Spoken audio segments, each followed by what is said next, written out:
If you're a high-achieving woman who's exhausted by stress, stuck in constant conflict, and tired of being overlooked in the exact rooms where you know you were born to lead, then this podcast is for you. So here's your host, Pallavi Jain. Have you ever been in a meeting where your brilliant idea got lost in the data, only to watch someone else share a quick story and suddenly everyone was listening? That's because our brains are wired for story. Stories change how we feel, what we remember, and even what decisions we make. And today, we're going to learn how to use them, not just to influence others, but to rewrite the stories we tell ourselves. Welcome to her Boss Brain podcast, where we explore the neuroscience of who we really are so we can lead from within, activate our boss brain, and move from stress to success. I'm your host, Pallavi, and my guest today is Karen Eber, a TED speaker, consultant, and the award winning author of The Perfect Story. As a former head of culture and chief learning officer in companies like GE and Deloitte, she is now the CEO and chief storyteller of Eber Leadership Group. Her work has reached millions of people across Fortune 500 companies, conferences, and universities around the world. And personally, her book transformed how I show up as a leader and communicator. Karen, I'm so excited to have you here. Welcome to the show. Thank you. Delighted to be with you. Yes, and I'm super excited for our conversation. But before we dive into some questions that I have for you today, I want to thank you for helping me when I was stuck in my life. And your book, seriously, The Perfect Story, really changed the way I communicate now in my meetings, presentations, and as a speaker. So thank you for being such a generous and empathetic leader, author, and a friend. I'm delighted to hear that. It's always fun hearing how people have taken something and made it theirs. I always tell authors when you publish, the day you publish, it's no longer your book, it's our book, because it's how everybody takes it and applies it. Absolutely. And it definitely changed mine. So I just wanted to take this platform and also thank you for that. So I have to do this with your permission. I'm going to read one of my absolute favorite parts of your book that hooked me Okay, immediately. Okay. let's go. Let's see what And this I'm is. gonna, yeah, and this is my kind of copy of the perfect story with all the underlines and post-its that everybody can see. But on page number 3, you say, I was born with brown eyes. When I was 4, I was coloring in my room one evening. Dinner wasn't going to be for a few more hours, and I was hungry. I dug into a pile of broken, peeled crayons thrown in an old cigar box and pulled out one that was green. I took a small bite and was surprised at how much I liked the taste. So I kept eating, crayon after crayon, until each green crayon in the box was gone. When I woke up the next day, my left eye was green. And I want to stop there. And I want to ask you. A little more context is needed, but yes. Yeah. So I would like you to share with our listeners what happened next when you told this story and why did you tell this story in the first place? Yeah, let's start with how that came to be because it actually is not true the way it's told. So when we start there, I do have two different color eyes, and I frequently get people mid-conversation that will stop talking and freeze and they stare at my eyes and they say wild things like, "Did you know you have two different color eyes?" Which I always want to be like, "What do you think I didn't know?" And it's my favorite thing about myself. We all have something that we love. And I felt like I had a built-in answer to that question. Tell me something interesting about yourself. But these moments became so awkward, even from a really early age, because I was no longer a person. I was this weird thing. And they would call friends over and everybody would point and how did this happen? And what color eyes do your parents have? And do you see the same colors out of each eye? Which again is wild. Like, what do you see out of your eyes? What makes you ask that? And so it's almost like people didn't realize what they were saying, and it just deflated me. It took my energy every time because I couldn't figure out how to navigate it or make it stop. And I decided to tell a story the next time it happened. And I told this story about eating crayons and waking up the next day with my eye being green. And the first time I told it, I would say, I woke up the next day and my eye was green. And then I would be quiet and people would be stunned. And you could see their brains like trying to work through, is this for real? I mean, I don't think logically that she ate a crayon and her eye changed colors, but she was also a little convincing in her delivery. And I would let them off the hook and I would tell them it wasn't true. But it created a different shift because they did realize in that moment, they asked me things like, do you see the same colors out of each eye? And it allowed for us to have different types of interactions. And I realized that so often in work, we think of storytelling to open a presentation or for a big meeting, but it can shift energy in the most awkward and even artificial of circumstances. And it's just a great way to cut through all the noise and make some connection.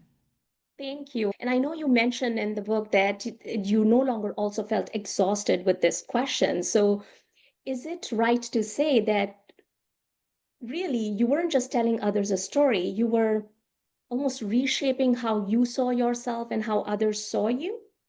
Not so much how I saw myself, but taking back the narrative. So I am naturally introverted, and I found those interactions really draining and depleting.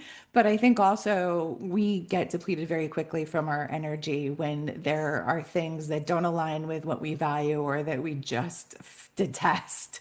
That's the fastest way to hit burnout and lose our resilience. And that's what kept happening. And so for me, it was a way to stop that and reclaim the interaction and not have it be so draining and flip it. So it was less about how I saw myself and more about just how to shift the interaction. Absolutely. And thank you for that, because I wanted to point out to all of my listeners here that this is the magic we are going to uncover and learn from you today about how to use stories to entertain, engage, connect, inform, and like you say, shape perception and even refocus our inner dialogue sometimes, right? So whether you're climbing the corporate ladder, leading a team, giving a toast, pitching a solution, or sharing data in a presentation like I used to do, or even posting on social media or selling a product or service. Storytelling is a skill you can and should learn. So, even with the increase of AI, because we're getting a lot of that right now when people are using ChatGPT and other things, but having the ability to create connection and relate experiences through stories is key, I believe. And that's Yeah, why, yeah, yeah, I no, go also ahead. think of storytelling. People think of it as something you do in specific moments, but to me, it's really the science of communication and how you're building an understanding in someone's mind. Like that's the goal every time of how you are building something that they can relate to, connect to, understand, and internalize in a way that's meaningful. And that's our goal every time we're communicating. Absolutely. So, since we base a lot of our interactions here on science, and I know you have some amazing, fascinating science to talk about storytelling, let's start with the brain. So, can you tell us what actually happens in our brain when we tell or hear a story? Yeah, I don't believe we're hardwired for stories. I know that that's a common thought, and it's based on the idea of a story naturally leverages a lot of structures in our brain and can dynamically be memorable and engaging. But that implies like every story that we hear is compelling. And we've sat through so many bad stories to know it's not true. So I feel like if we were truly hardwired, like all you have to do is tell any average story and it would be great. But we know that the way you tell a story makes a difference in the experience. And that's part of what's happening in the brain, how we pay attention to it. So there's a whole bunch of things that are happening. Some common things you've probably heard before is this idea of neural coupling. When Yes. you are experiencing a story, your brain lights up in the same pattern as the storyteller. And this was uncovered through research in Italy. So there was a lab in the middle of summer, it was quite warm. They were studying primates. I'm not sure which type of monkeys, maybe chimpanzees, but they were studying. And a researcher had come back from lunch and was holding a cone of gelato.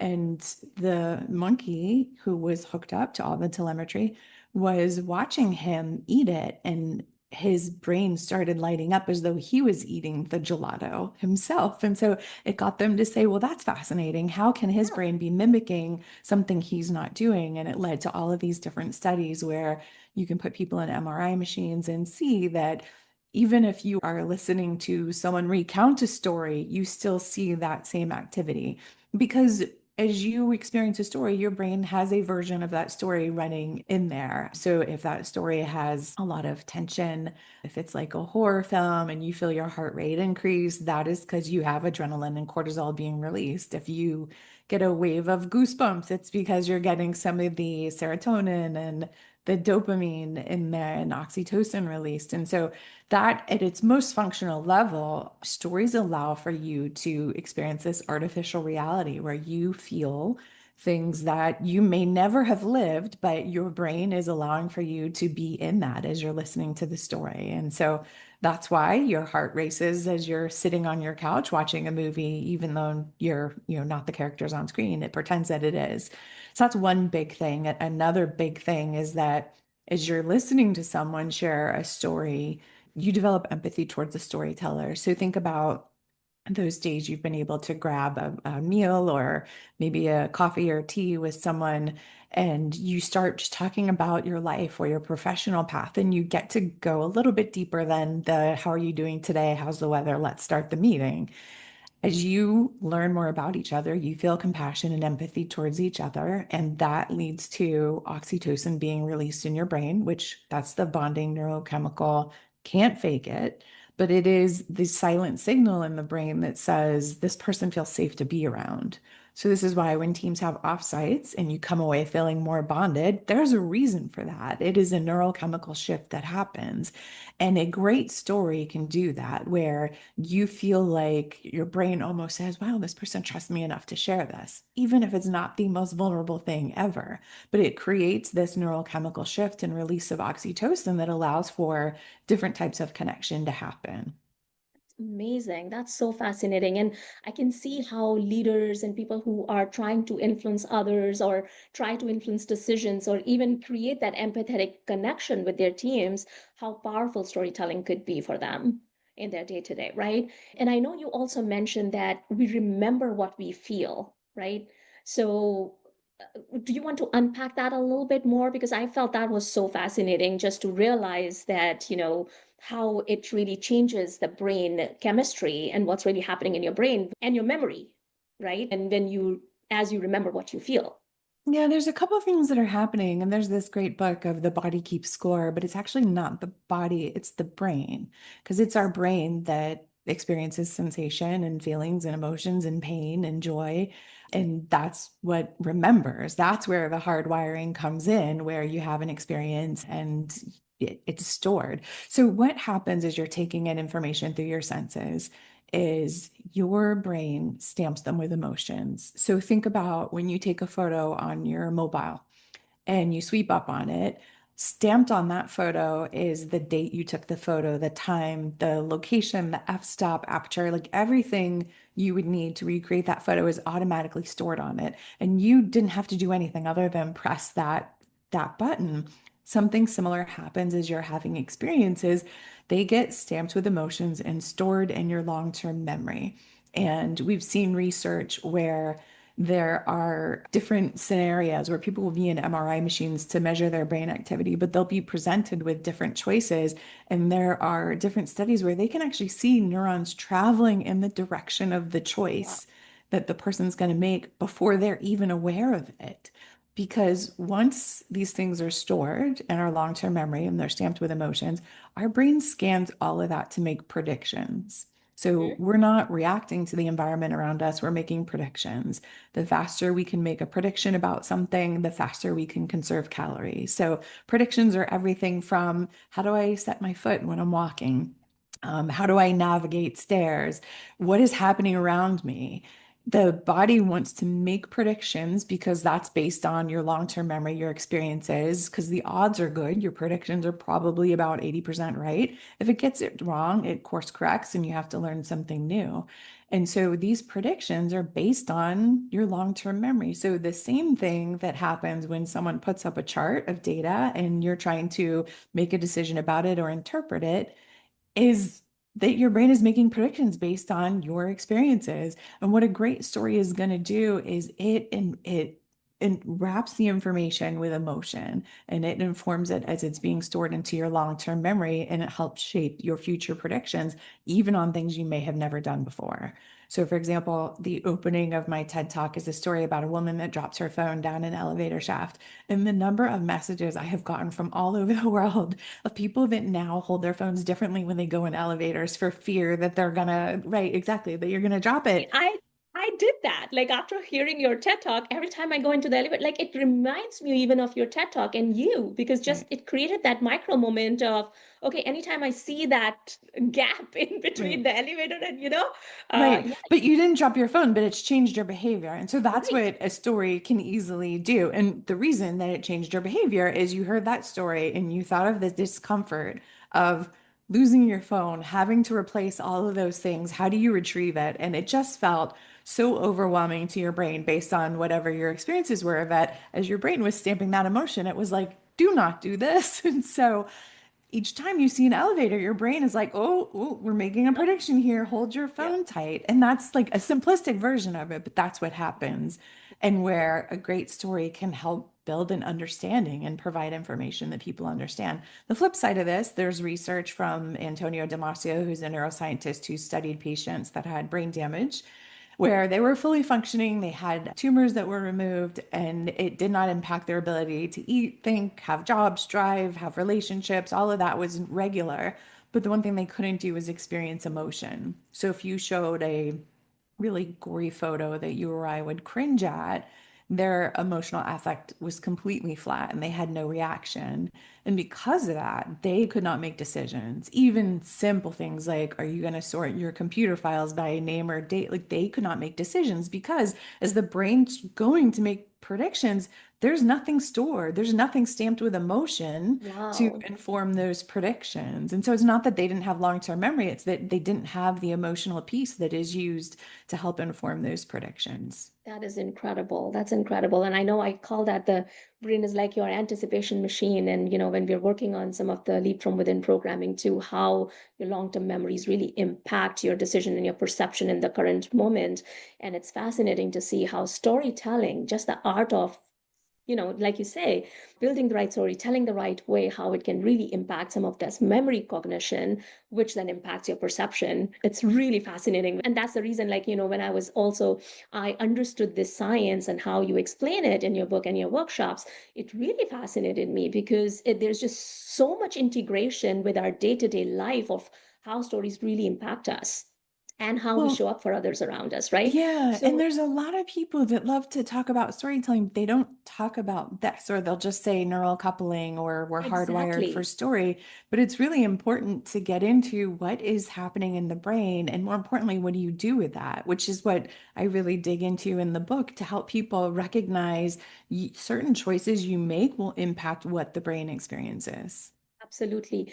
And I know you mentioned it briefly here, and this was another aha moment for me when I was reading the five factory setting that you talk about in the brain. And again, some overlap with some of my work also, but you mentioned that if our brains crave repetition and become lazy under stress, right? How can storytelling interrupt that cycle and help us regulate our inner state? Yeah, let's touch on that and give Yeah. clarity to lazy brain because I think it's helpful. And then we Okay. can go to the inner narrative. So, the five factory settings are based on neuroscience that get into here are natural ways your brain is going to respond when it is experiencing information. So, not just stories, but information. And the first is this idea that your brain is lazy. So, think of the brain as the banker, the broker of calories for your body, and there is a bucket of non-negotiable calories that it always wants to make sure it has enough for circulation, respiration, all your bodily functions that keep you alive, movement. But there's the discretionary bucket, which is attention and focus and engagement, which is also greatly impacted by if you've slept or if you're hungry or if you're cold or any of those things. And so it's not that the brain goes lazy in times of stress, it's that we're much more inefficient with calories. We're much less able to have things in that discretionary bucket because it's all being diverted to how to keep your Stuff. body running, right? It wants to never go broke of calories. And so it's going to be that much harder to be engaged, to be immersed, to focus, which is definitely why in times of uncertainty it's so much stimulus that it just makes all of that much harder. And the brain is not meant to be fully immersed all day, every day. So those moments you drift out in meetings is not based on your, not focusing enough, although maybe there's the occasional daydream, but it's really that the brain is meant to have these moments of brief rest. It can't be deeply immersed. And think about when you're in the state of flow, time passes and you look up and it's like, wow, that's amazing. But you're also a little tired and it's very hard to work that way for very long periods. So the goal in communicating and telling stories is how do you make sure the brain doesn't go into lazy mode? So when it's a story that is too predictable, the brain goes into lazy mode. When it's a communication that doesn't feel relevant to you or is boring or is too detailed or complicated, the brain goes into lazy mode. But when it's a story that is building tension, that is compelling, that feels relevant to you, your brain is like, well, then what happened? I want to know. And so Yes. all of that is key in what you put in the story, how you make sure you're building tension in it, adding enough conflict and engaging the senses. So Makes ask me the sense. Makes second sense. part about the Yes. internal story. Yes. So tell me a little bit how someone, when they are in that state and their brain is busy taking, putting off further fires in the brain, how could some of the internal narrative, like your inner state, your inner dialogue, how could they use some of this science of knowing how we are wired and the storytelling art for their own self, for this inner dialogue? Is there a way they could also turn this inward? For sure, but I find that the challenge on the inner dialogue is often that it's not too kind. It gets stuck in a story that Yes. isn't always based in fact or relevancy. And so I think the first step is checking in with what story am I telling myself? And how do I know that? What evidence do I see to support that? One of my friends always asks me, how is that story working out for you? And that's always a good check of like, is this true or is this me just feeling uncomfortable or anxious about something? Once you can check in with that, then you can decide, is this story working for me or is there a different narrative to think about? The awareness piece is the hardest piece because often we're pretty far down the path before we realize, like, maybe there's a kinder, different thing we can be thinking here. So true, so true. Thank you so much. And you mentioned two things which I like to repeat for the listeners. One is introspect on what evidence you have for that story. And second is a very powerful question that you just mentioned. How is that story working out for you or working out for me? Because I really teach a lot. We talk about a lot here how one thought can spiral into a lot of stories that are not serving us well and how stories rule our brains. So, this one intentional thought, when they come into the practice of awareness and saying that, how is that story working out for me, could be super powerful. So, thank you for that golden nugget. Let's move a little bit to, for like me, I'm pretty sure many listeners probably struggle with this, is that they think they don't have any stories. And I'm sure you've heard that a lot because when I started on this journey, I felt the same way. Okay, I don't have much stories to tell. So, what are some practical tips to start collecting and shaping everyday moments into powerful stories? I think the first thing is understanding that there's not one type of story to tell. So, tangled in with, I don't have a story to tell, is I don't want to tell a personal story. I don't want to be too vulnerable. So, personal doesn't mean private. Everybody has a line that is private and things they won't share. And that's going to differ person to person. And each person has to define that. But Yeah. every story that you will tell will be personal, even if it's a story about someone else, because it's a story that only you can tell. There's a reason why you are telling it, what perspective you're bringing to it, and that's important.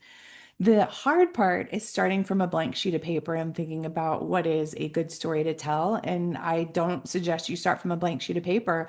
I want you to build a toolkit of ideas before you know who you're telling a story to and what that story, what the reason is you're telling a story. You want to have a place that you can go to, whether it's a notebook or Excel spreadsheet or whatever works for you, that has a list of ideas so that when it's time to tell a story, you can use that as a brain friendly way to think about what might be a helpful story to tell.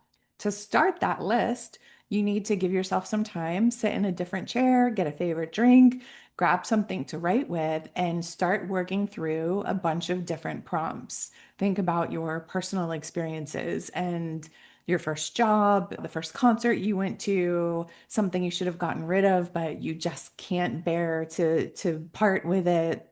And anything that comes up, you want to just jot down enough so that when you come back to it later, you know what it is. And you're not going to edit yourself. You're not going to think like, well, I wouldn't want to tell this story to this person or that person. You're just trying to create an inventory of as many ideas as possible. No one will see this, but it's going to be a brain-friendly tool. You then want to think about your professional experiences. Think about maybe a time that you changed your mind. Think about all those questions you're asked in a job interview where you felt challenged, who you're proud of. Work through different prompts there and capture different ideas. Think about as you move through the world, what is that article or podcast you always send to people because you love it? What's a city you love visiting? And so, what you're going to be doing is working through these different categories and see what comes up. It's a little slow at first, and then it starts compounding and you start coming up with more and more ideas. Because you're doing this before you ever need to tell a story, it starts to create this toolbox of ideas that'll help you when it's time to have so many possibilities to choose from and think about how you can use a story to get to your outcome. That is so amazing. And I know that that really worked for me and it was very hard. And I wanted to share one personal thing because when I started this, I honestly felt I did not have stories. I don't know how to tell a story. I'm not good at it. There were all this inner kind of self-critique, like you're coming in the way of me telling a real story or creating that connection. And then, once I learned this toolkit that you share, they were literally, I realized I was dismissing these little moments. So I'll share one that comes to my mind right now. Like one time, my daughter said something so small. We were at the breakfast table, and I thought that's nothing. But basically, she looked at me with her spoon in her hand and said, "Mom, I don't like it when you keep stirring my cereal. I want to do it myself." And literally later that day, I realized my team was reacting the same way on a project. They didn't want each other to keep stirring in their areas. And if I hadn't paid attention and noted that moment down, I would have missed a really powerful story to explain my team the root cause of their conflict, which suddenly it created that aha. And so I just wanted to tell the listeners again that it's not about big dramatic stories. It's about noticing the everyday. And you're so true. Like that changed for me. And I would have not even paid attention if I had not noted down that small little moment. What works really well once you start the toolkit is it does make you be more aware of other stories. Like sitting down the first time, it's slow to get them Yes. out, but then they get going. But then you start noticing, especially the more you tell stories, you start to recognize different moments that can work for different things. Yes, absolutely. And I love your line, which always keeps me going. And I'm getting better at it. But you say that don't wait for the perfect story. Take your story and make it perfect. So, It's true because a great story isn't one that you're picking up off the shelf that's already built. It's that you're going to take your story and work it through a process to make sure it's got all the elements that makes the brain pay attention. yeah. And for my listeners, I try to give them small to-dos to do during the week. So for everyone listening, maybe this week, try writing down one small story from your day, even if it feels ordinary, and see what meaning you can draw from it. And if you're listening while you're commuting or cooking, don't overthink it. Just notice one moment today that made you laugh, pause, or introspect, or feel something. I feel that is your raw material, like you say, Karen. Absolutely. It's a great place to start. Just telling yourself, find one idea. We can all do that. That's actually a trick from improv. When people are in improv, they can feel overwhelmed of like, what am I going to say or do? And you just have to find one thing because then people build on it and it turns into something amazing. It is, it is. It's very powerful. So, and you mentioned vulnerability. I know that is so powerful. So that's one I just barely want to touch, but sometimes it also has risks, right? So, how do you advise leaders specifically, especially women who in choosing, I know you said your personal stories are your stories, like which one to hold back, which one to frame differently? Like, do you have a personal checklist or mental filter that you use before deciding, or any tip you can give to those women who are in that space and wondering about where is that fine line? So two different steps. The first step is get as many ideas down as possible and don't edit. Put the most vulnerable thing on the page. You'll never share it with anybody. The reason you want as many ideas as possible is when it's time to tell a story and you've gotten clear on who your audience is and what you want as a desired outcome, you're going to go down the list and say, which one of these will help me achieve that? That's where you're going to filter out something that isn't, you don't feel comfortable sharing because it just doesn't feel right for you. But don't do that when you're capturing ideas because you spend all your energy trying to edit instead of coming up with ideas. You can't create and edit at the same time. Thank you so much. That's very helpful. Okay, let's pivot quickly to one of the other areas that I wanted to, capture today was those data meetings, the presentations, and a lot of us are part of. So as a HR leader, this really intrigued me. And I'll be honest, this was one of those things I didn't believe until I actually tried it, to be very honest. But so many of us are in these data driven meetings, and you say that data doesn't change behavior, emotions do. And you beautifully explain even the heart and science of decision making, which you a little bit touched on already. So, can you share an example where maybe like weaving emotion and story into data actually shifted the outcome or a decision? Because you work with a lot of your clients and workshops, you do a lot of workshops with corporates and big companies and these C-suite people. So if you could share an example with our listeners. Well, the first thing to recognize before I dig into a story is that anytime you put up a chart or data and you say something like the data speaks for itself, every person, they're looking at it and they're making assumptions, they're making predictions. They're not even consciously doing it, it just happens. And if you're not grounding everybody in what that is, everybody's coming to a different assumption or prediction because all of that is based on our long-term memory of experiences, and mine are different from yours. And so even a really simple bar chart that seems like it's so straightforward, we're making different assumptions about what it means. And that then leads to a debate about the quality of the data, the source of the data. Do we believe the data? And when you're having fights about that, it's because people aren't connecting with it. They don't trust it. They're not sure about it. Data never speaks for itself because you have to ground people in it, which is what I found when I was working with a C-suite team that had over several million in quality issues. And every month they would sit down and review, of course, their finances, but they would review these issues and they kept growing. And they just kept putting up more operational procedures and approvals and layers and decisions and all this stuff that they thought would control it. But quality issues aren't operational, they are cultural. Because when you get to that size and scale, there is always someone that is aware that there's a problem and either is bringing it forward and isn't heard, or is afraid to bring it forward, or they think someone else is going to do it. Like it's a cultural issue. And this group was not comfortable doing that, having that type of conversation because it meant that they were failing if they did that, that they had overlooked this or they hadn't quite set up the right environment. And the thing is, there's no perfect environment. It's not like you get to a culture and it's healthy and you're done. Just like you don't get to psychological safety and you're done. Everything is fluid. And it's not that it's bad that you have a moment that isn't desirable, it's that you don't recover from it. And so this team had never learned, how do we start to acknowledge those things we want to tweak that aren't going the way we want?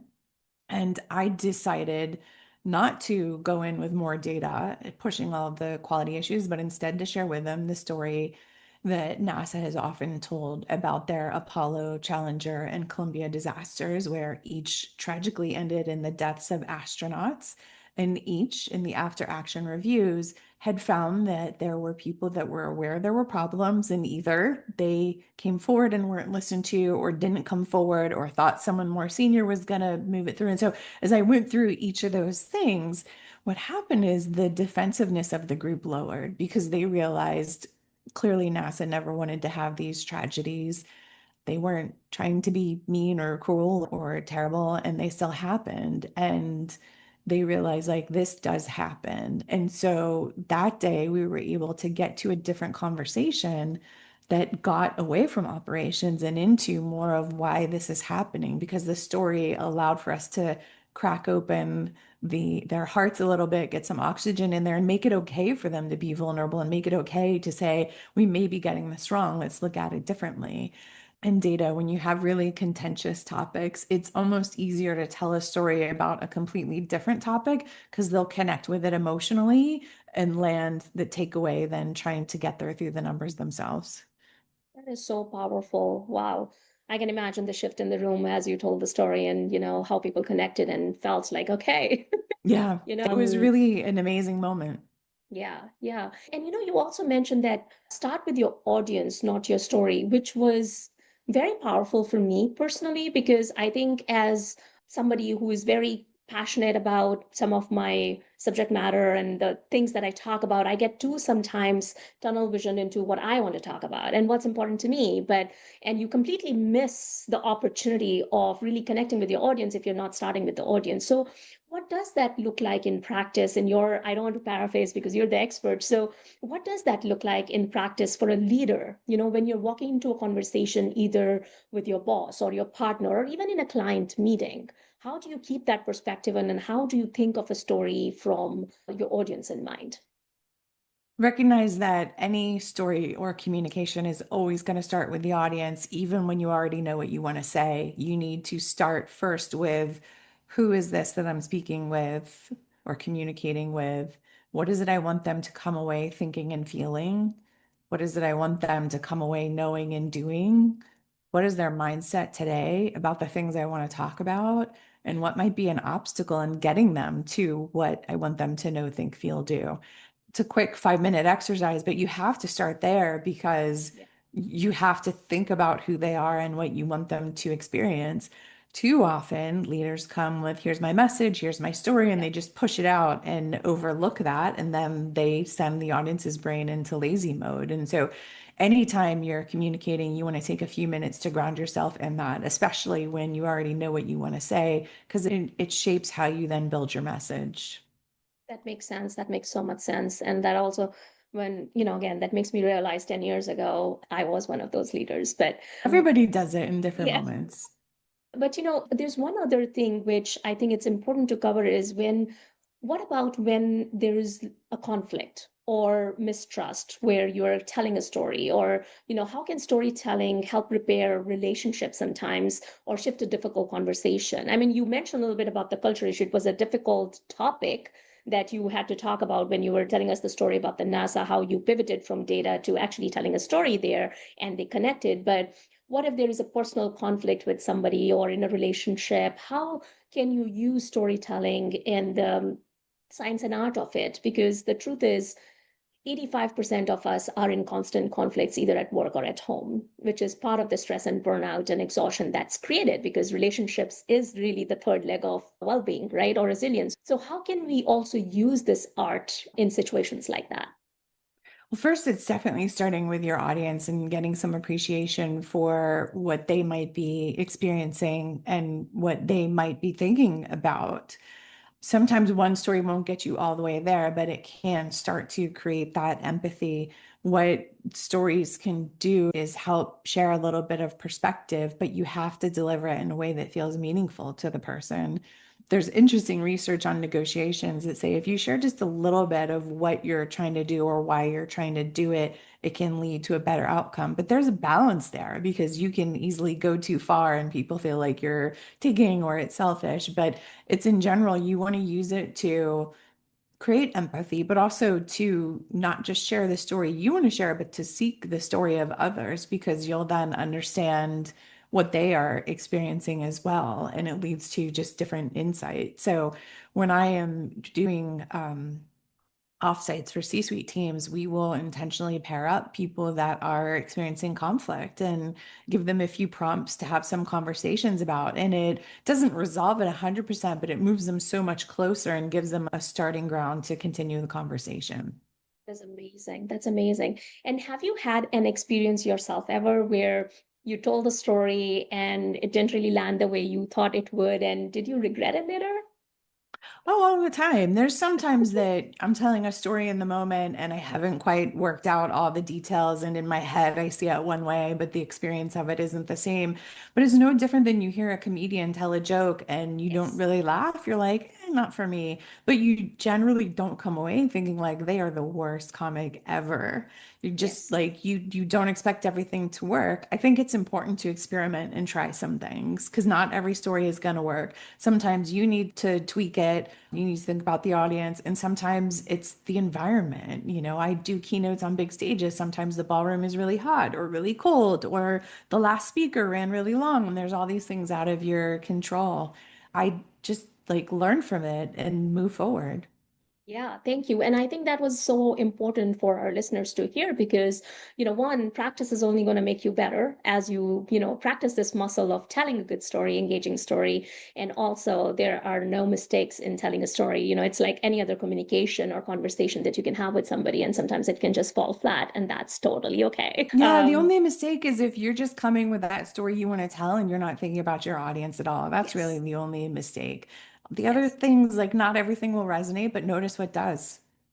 Absolutely, absolutely. So, this is my last question for you. So, for the high achieving women listening here, all my badass women here, many of whom are navigating stress, conflict, or burnout, what is one piece of advice you have for them from your own personal and professional experiences? Like, what is your story of success that can inspire them and give them the permission to believe in themselves and to be on self start, no matter what's happening around them? Yeah, I don't think you need permission to believe in yourself. I think the most important story you can tell is the one you tell yourself. You are the CEO of you, and no one will care about you and your wishes and your dreams as much as you. No one will advocate, no one will support as much as you. And so it's okay to think about that story you want to tell yourself. There's always this advice that I don't like, which is what would you tell your 22-year-old self? And I'm like, nothing. She wouldn't have listened. But what I like doing differently is thinking about what did the 22-year-old version of me think my life would be like now? And how is it different? How is it better? What are things that are maybe not as good as we thought? That's a really interesting exercise to lean into and think like, would that version of you be really proud of you? And what would she hope for your future? And how does that align to what you think? I think that's a fun thing to do. Awesome. I love that. Thank you so much for that. And now we both work, with organizations, big, mid, small CEOs, and to bring our work to their teams and leaders. So when I do my lead from within workshops, for example, I have seen concrete results, right, of managers taking more ownership, gaining that inner clarity, and employees being more productive, more resilient with the mindset mastery as we go through really understanding who we are. Because if you don't know the science, you can't use it to your advantage. And to truly move from conflict to collaboration, which directly impacts the bottom line. And I know what a great impact your storytelling workshops and the work that you do with CEOs and these big corporations and keynotes have had on the organizations you have partnered with. So would you like to share with our listeners today how they can reach you? What is the outcome they can expect when they bring your workshops into their organizations? Because I think it is so critical, all the amazing work that you're doing, that it needs to reach more and more organizations and people to change their lives. Yeah, my website is the easiest way to reach me. It's my name, Karen Eber, KarenEber.com. You'll see there's a range of services there. So people know me a lot for storytelling, but I come to this work from a 20 plus year career on the other side of the desk where I was a head of culture, a head of leadership development, a chief learning officer. So I've always been in the space of how are we creating a work environment where people can thrive. And so some of the work I do is working with teams and organizations on their culture and how do you create a healthy, thriving culture? How do you create a culture strategy that aligns with your business and talent strategy? And storytelling is a big chunk of this because how do you communicate in a memorable, engaging way, especially as we're seeing what we siphon off to AI? It's always going to be important to be able to do that. So I do a lot of keynotes. I do a lot of workshops within companies. I have a team that we work within companies to instill storytelling and storytelling with data as hands-on skills where people come away with things that they can implement and tell stories on that day. They actually work on the activities in the session. I occasionally do high-end coaching where the C-suite is getting ready for an offsite, a board meeting, a big thing, and we're working through that. And then sometimes individual things where there's an opportunity. I just had someone I helped win a Moth Grand Slam, which I'm so excited for her. Nice. So it's a range of different things, all in the Yes. space of how we helping create better leaders, teams, and culture. Absolutely. Well, awesome. I can keep going for hours with you. So much wisdom, so many leadership tips that you have shared with us. So thank you, Karen. Thank you for showing us that storytelling isn't just a communication skill. It's a leadership strategy inside and out. And the stories we tell ourselves shape our resilience. The stories we tell others shape our opportunities and success. So, everyone listening, if today's episode inspired you, I highly recommend Karen's book as a first step, The Perfect Story. I'll link it in the show notes. She has already shared her website, which I'll put also in the show notes, and you can reach out to her for various options and offerings that she has for all of you. If you're looking for a dynamic keynote speaker, bring her workshop to your organization, just reach out to her. And remember, don't wait for the perfect story. Take your story and make it perfect. Because when you change your story, you're not just influencing others, you are shaping your own resilience and stepping fully into your boss brain. So be on stealth start, keep rocking, and I'll see you next time. Thank you, Karen, again. Thank you.